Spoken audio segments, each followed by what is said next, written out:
It's one of the most buzzed about shows, and now Emily in Paris is back with the highly anticipated season 3. Our Advocate Now correspondent Rachel Smith was just in Paris for the world premiere and is joining us for all the scoop. This is Advocate Now.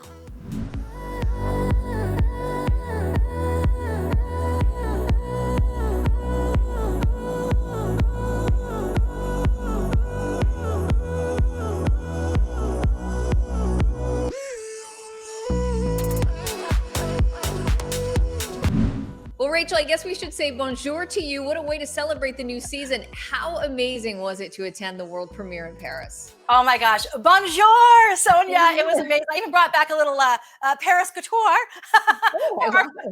for our segment today. I mean, it was so incredible. The entire cast hit the pink carpet, and it was a complete Parisian affair. I'm talking berets, baguettes. They even recreated some of the signature set pieces from the show right in the setting of the premiere, which was at the Theater Champs-Élysées, of course. Can you get more Parisian than that, right? But it was really such an amazing experience. I know you and I have been to premieres and movie events in New York and LA, but a Parisian premiere was really a sight to behold, something really spectacular. I'm sure it was magical. And this premiere was pretty significant too, because the show has never been able to properly celebrate the city it's centered around because of the pandemic, right? Yeah, I mean, honestly, the first 2 seasons were released and became this huge global phenomenon while we were all in lockdown and wanting something colorful and positive. So this is the very first time the cast were able to celebrate in a big, grand way together and also show some love for the city that's given them this stunning setting for their series. And here's a quick look, by the way, at season 3. My entire life, I've been practical. I make one romantic decision and it bit me in the ass. Are you talking about work or Gabrielle? Paris. Oh.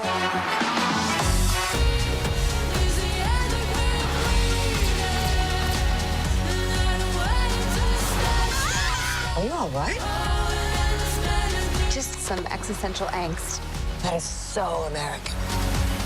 It looks so good. And when you talk to Lily Collins, who plays Emily, she mentioned just how special this season is for a number of reasons. Yeah, she is such a down-to-earth, sweet, like good-natured star and is so grateful for the fans and the success of this series.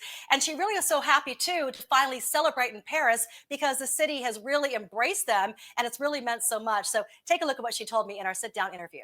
Honestly, it's been so great. You talked about it at the premiere, how nice it is to finally, your 3rd season, and to finally celebrate in this grand way. I know, it felt bigger than life. It really did feel like bigger than life. It felt like a massive celebration. There was so much love there. It was strange because the show, for as big as it is such an intimate experience. Yes. And to look around and see crew members and our hair and makeup teams, because we all have the people that we work with, it's so interesting for something to feel so big and small at the same time, and to celebrate in this large way. It felt like a celebration for everyone involved. Well, one thing I love about the show, aside from all the fun and fashion, is that it really focuses on strong female friendships, almost reminiscent of Sex and the City, and there's a good reason for that, right? Yeah, there certainly is, Sonia. It's because Darren Star, who created Sex and the City, is also the creator behind Emily in Paris. So like it was a love letter to New York, this is a love letter to Paris, but at the forefront are these strong female characters and really empowered female friendships, which I love.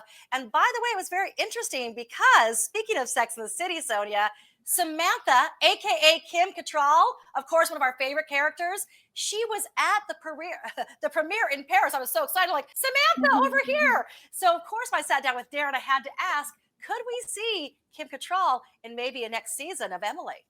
I saw your girl, Kim Cattrall. She made the trip. Samantha was at the... Now, she was here.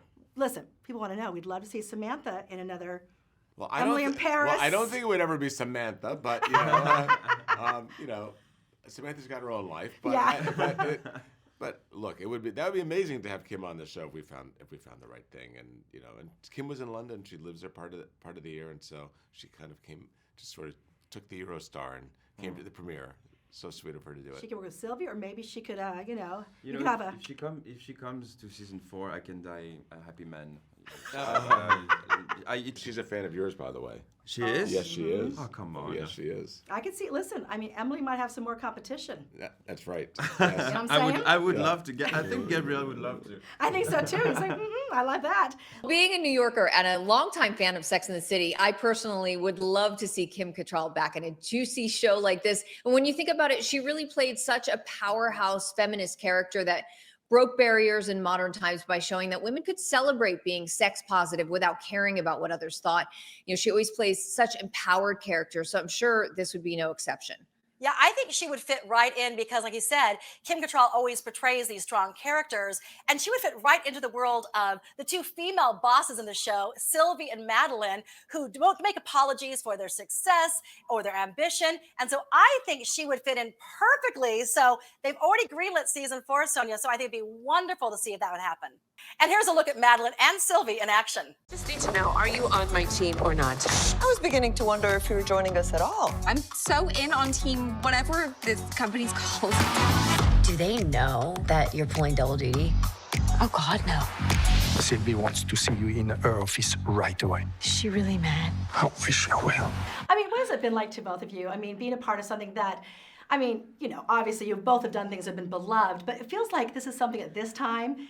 We love true crime, we love dark things, but it's just like the most feel-good, fun, energizing, and female empowering show. I love it. Oh, thank you. Well, you just said it all. This is what's so special about it, is that it is joyful, it's fun, it's fabulous, it's expansive, and this season particularly goes, I think, in more places, literally, geographically, and also internally, like emotionally, with all the characters have storylines that are very fleshed out and very grounded, but still there is that joy and that fun and that, you know, the delight of the costumes and the beautiful Parisian locations and French locations. The talent that Darren has for writing for women is just crazy. I know. You know, his characters are beautiful, always. Don't you just love that the women are smart, gorgeous, sexy, empowered in their personal and professional lives, and that really sends such a strong message to young girls who are watching. Right, Yeah, right, absolutely. totally. Yeah, no, I'm very happy to be part of this. Yeah. Really happy. It changed me internally too. Yeah, of course. Do you have a little more Sylvie in your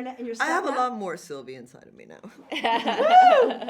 And I think that's such a great point, that while this is a fun, colorful, somewhat lighthearted show, there are important themes showing strong, empowered women who don't apologize for their ambition or success, which is very impactful for young women to see. Absolutely. And I think, you know, we all need to kind of embrace that Sylvie or Madeline spirit where they go for what they want in their personal and professional lives. That doesn't mean they're mean or ruthless. It just means they are savvy, sophisticated, inspired, I think, role models for young women. So, you know, I want a little je ne sais quoi Sylvie in my life, or a little, you know, channel that spirit for sure. So I just think there's so many great role models in the show, you know, younger and older. And like you said, it's fun, it's lighthearted, it's fashion and friendship. But there also are some great, more impactful, powerful themes at play here in the series. Yeah, and in real life, what's so great about Lily Collins off screen is that she's not afraid to be vulnerable with hard issues. She released her book, Unfiltered, No Shame, No Regrets, Just Me. And in that book, she's very candid about her struggles with self-confidence, body image, even dating. But she also dives into her history with eating disorders. And that's a topic I think most people shy away from. But it's also so important to have these conversations to help others understand that they're not alone.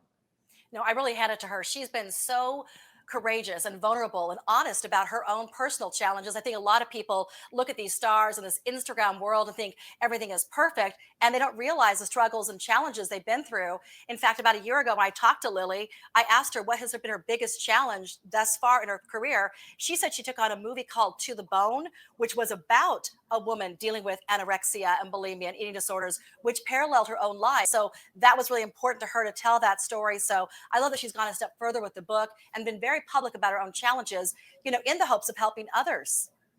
And going back to on-screen Lily in Emily in Paris, of course, in the City of Love, there's plenty of romance as well. We haven't even gotten into all the love triangles. So does she end up with Alfie, or do things heat up with Gabriel again? I mean, it's kind of like you can't go wrong, really, right? I mean, Either it's way. like I'd be happy either way. It's like ooh la la, you know, like the hot guy from London or the hot chef from Paris. But you know, listen, Sonia, this is a spoiler-free segment, okay? You're gonna have to tune in and watch. But let me tell you this: I watched the entire season 3. Fans are not gonna be disappointed. There are so many fun moments and unexpected twists and turns that will definitely keep you on your toes. Well, I can't wait to watch it all. And apparently season 4 has already been approved. So hopefully maybe we'll get that Kim Cattrall appearance after all. Yes. Rachel, thank you so much for the fun inside scoop. Merci. And by the way, being with you on Advocate now, Sonia, is always très fantastique. As it is with you. You're getting really good at your French, by the way. I'm practically fluent, don't you think? Thank you, Rachel. You can watch a new season of Emily in Paris now on Netflix. I'm Sonia Baghdady. Thanks for watching and advocating. For more stories and content like this, visit advocate.com and advocatechannel.com.